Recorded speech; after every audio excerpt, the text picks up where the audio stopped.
বিশ্বের মুসলিম দেশগুলোতে যখন কোরবানির ঈদের আমেজ, তখনও গাজায় হত্যাযজ্ঞ চালিয়ে যাচ্ছে ইসরায়েলি সেনারা। তাই ঈদের নামাজে আল্লাহর দরবারে সর্বশান্ত ফিলিস্তিনিদের একটাই চাওয়া, দখলদার ইসরায়েলিদের হাত থেকে মুক্তি।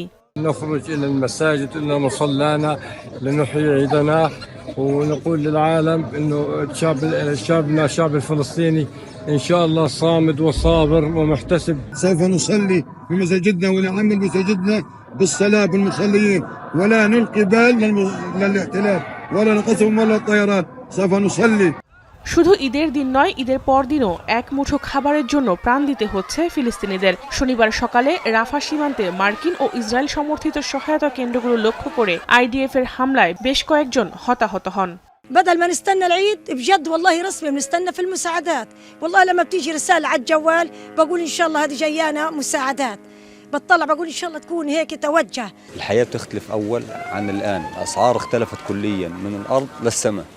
الأسعار غليت والدنيا غليت والحياة صارت المعيشة صعبة. والقتل اليومي واستمرار الإبادة استمرار الإبادة الجماعية بحق شعبنا المبارك.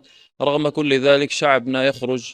এই পরিস্থিতিতে মরার উপর খাড়ার ঘা হয়ে দাঁড়িয়েছে গাজা হিউম্যানিটেরিয়ান ফাউন্ডেশনের সাময়িক ত্রাণ বিতরণ বন্ধের ঘোষণা। ইসরায়েল সহায়তা কেন্দ্রগুলোতে হামলা অব্যাহত রাখায় মার্কিন সমর্থিত সংস্থাটির এই সিদ্ধান্ত। গত এক সপ্তাহ ধরে গাজায় খাবার বিতরণের দায়িত্ব পালন করে আসছে জিএইচএফ।